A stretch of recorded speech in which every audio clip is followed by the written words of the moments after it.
Hey, what's going on, guys? Today I'm going to be doing my out-of-box review for the 6th kit in the SDX standard line. This is the Strike Freedom Gundam, of course, loved by some, hated by others, whether you love it or hate it. Here's going to be the review of the latest version of it. The SDX standard line has been pretty standard, to say the least, for all of the kits in terms of their articulation, the amount of stickers, the amount of hollow parts. Those have all been very similar, so if you've watched my reviews of any of the past 5 kits in the series, you should have a good idea what to expect in this review. We've obviously got quite a few stickers, we've got some hollow areas, we've got, of course, a lot of missing color apps. Despite the amount of stickers we have, there are still quite a lot of color apps missing from this. The Strike Freedom is a very, very colorful kit in terms of having lots of little color apps on it. Not like the last one we looked at was the Unicorn, where it has obviously very few colors on it in general. Strike Freedom does have quite a lot, so this does have a lot of stickers, but there's still going to be quite a bit missing from it. So let's go ahead and take a look around the kit first. And let me just say a big thank you again to MindFenix Hobby Store for supplying me with this kit to share with you guys. Thank you to them for giving me this kit. And if you guys are living in Australia, please do check out their site and shop there. So really nice looking kit, I think. One thing that I've liked about the SDX standard kits is that they're pretty cool looking. Of course, you have to use a little bit of imagination and imagine how they're going to look once they're all like painted up and completed. But you can see that the potential is definitely there. So that's something I've said from the beginning of reviewing this line, and I still find that to be true. Is that once given the proper treatment, I think these would be some really nice looking SD kits.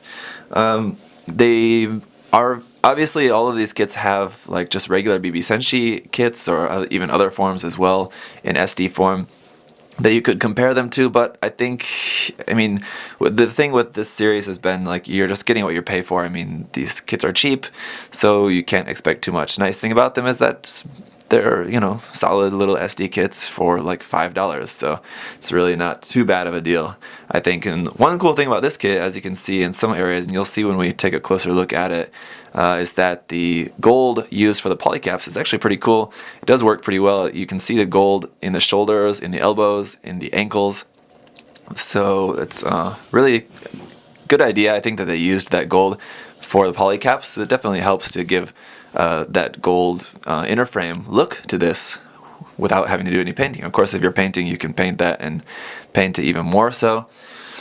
But the other thing you'll notice as it's coming around on the back, we've got a very plain looking backpack there on the front. Let's see, on the front here, we've got stickers on the front of the wings, gold stickers there on the top, and then blue stickers on each of the 4 funnels there. I think they do have a different name, not funnels, but anyway, you get the idea. But on the back, nothing. So I kind of wish that of course, painting is going to be better anyway, but if you're going to use the stickers, I wish that they would have given us an even larger sticker sheet just to cover the stickers for the back of the backpack as well. The sticker sheet, if you saw in the unboxing, was already pretty large, but I think they could have done that as well. The wings don't move other than just this part moving up and down like that. You'd have to do a little bit of modification in there. Probably wouldn't be too difficult to modify that to make the wings to move more. But otherwise, like the backpack is just all one piece, and it's just these 2 pieces that are separate. On the back of the head, there's a sticker there for the back camera. Again, as usual, the back of the legs are hollow. Pretty bad compared to other kits. Other kits, it was not really all that noticeable. These ones are pretty noticeable there. The head on the front, we've got 3 stickers for the V-fin. Red sticker there in the center, and then 2 gold stickers here for the side. Come together in the middle there. Not that great, if you can see that. Nice and close there. You can see it's not looking the best. 2 blue stickers there for the 2 cameras on the head. The 1 sticker there for the eyes. Then the red under the eyes, and the red here is a piece, just like all the other kits in the series. So the head's going to go up about that far. You can see, again, there's that gold polycap up inside there. Pretty nice. On the shoulders is a red sticker there. These are using the same kind of polycaps where the shoulder can swing out forward a little bit, and just on a ball joint up in here. And then the elbow is going to move 90 degrees. Red sticker there on the side of the arm as well, and the hand is just on a ball joint.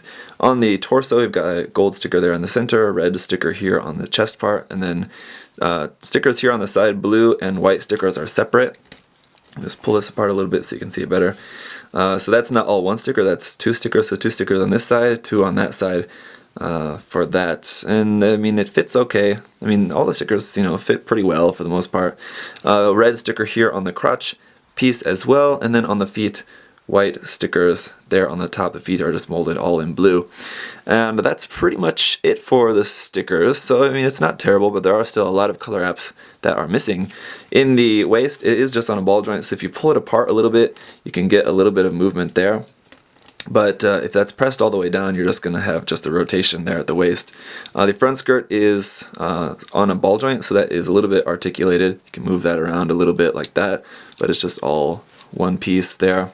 Then the side skirts are actually articulated as well. I think it's the first time in the X standard line that we've had articulated side skirts. It's just so you can swing those forward. For the railguns, of course, they don't fold out like they really should, so it looks a little bit goofy. But, it's something. Of course, they're hollow on the inside there as well. So, I mean, it's kind of cool they did that. They could have just made that all one piece and have this not articulated at all. But at least they made it articulated so you could at least just point them forward like that. It's not too bad. Whatever, right? And then the legs are just on ball joints. They're going to be going out only about that far before they're going to be popping out of the ball joints there.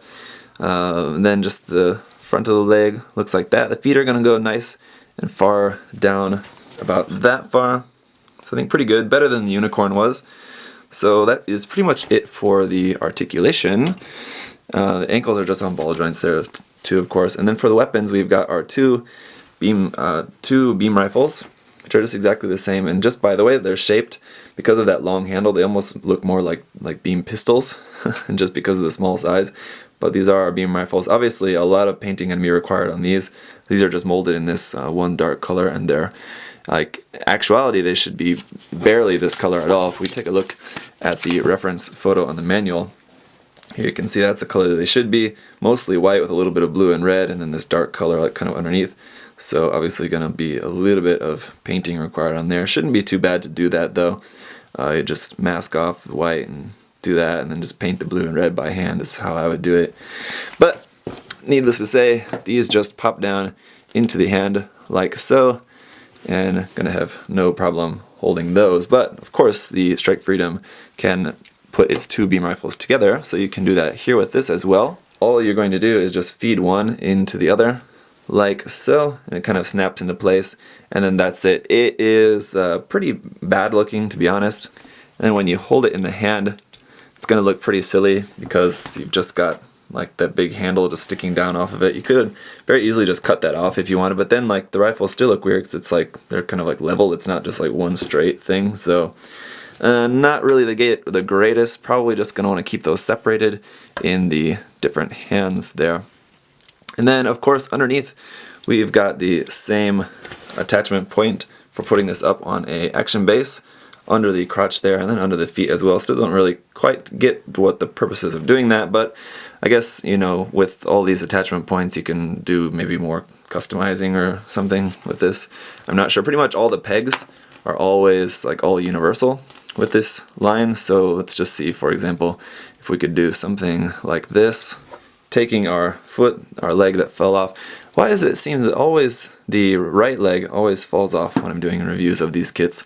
I think this is not going to fit just because of those other things there, but kind of, there we go, just kind of fits. So if you want to like stick the wings underneath the feet, you can plug them into that hole there. So anyway, my point is just that all of those pegs are always, as far as I can tell, for the most part, all going to be the same size, so that should allow for some pretty interesting kind of mixing and matching of parts if you wanted to do something like that. For our Frankenstein Weapons, for this kit, what we're going to do is to take off these back wings first, and then just stick these on the side of our rifles. And these are supposed to fit so that the wings are kind of pointing forward with the rifle, but I found it doesn't quite fit that way very well. There you go, it's kind of in there, but just because of the other pegs on the wings, here you can see, those other peg holes, this is the one you need to use, but those other two kind of get in the way for holding it like this. For this kit at least, if you had some other kit, it might be able to hold that better. But that's pretty much it, just putting the wings on the sides of the rifle. But the other thing that we can do is to take off the entire backpack, and with that all connected like that, and our two rifles connected like this, we can drop that down into there, and then have it holding the rifles with the wings spread out like that. Let's give this a try, see how well it's going to be able to hold this. Like that, it's pretty big, but I think we can do something with this. Something like that. Obviously a little bit of a weight issue here. It's not going to be able to hold that very well, but if you gave this to like an HGUC kit or something, it could probably hold that a little bit better. The ball joint in the arm here is just not really going to cut it, but just for demonstration's sake, here you can see is kind of what you can do with that. Not too bad. It's kind of like a Phoenix burst looking sort of effect thing there, so kind of cool. I don't know. Now that I've got the backpack off of there, the other thing that I'm noticing interesting is that it has the same backpack connectors there. So let's bring in our backpack of the Wing Zero EW and give that a try. So here you go. You can make something like that if you wanted. Give those angel wings to your Strike Freedom Gundam and make it even more wing-tastic. But yeah, so that's kind of cool. The interchangeability between parts and the different kits in the series is pretty cool. I gotta say, if you wanted to do some kind of custom like this, and the more kits that they put out, the more options you're gonna have. So that's kind of cool, right?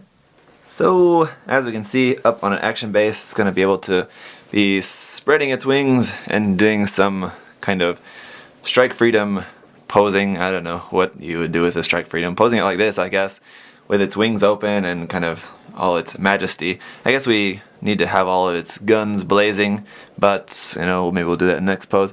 Anyway, but just basically it's just another nice XD standard kit. If you're a fan of the Strike Freedom and you want to spend the $5 or whatever to get this kit, then you'll be pleased with it, I think. Of course, you just have to keep in mind what comes with the territory of an SDX standard kit.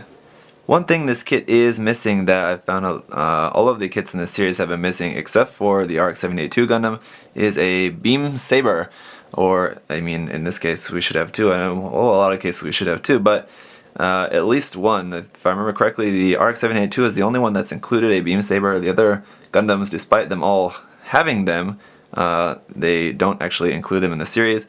But of course, building, like just scratch building a beam saber for this kit or any of these SD kits would be super easy, but that is just something that you're going to have to do if you want to do any posing of them with the beam saber, or you know, steal a beam saber from another kit or whatever. There's lots of different options, but I feel like that's maybe something that would be very easy to throw on a runner as just on the side of the runner, just like instead of a side of the runner, like the side part of the runner, just make that into like a beam saber instead. Would have been like really simple.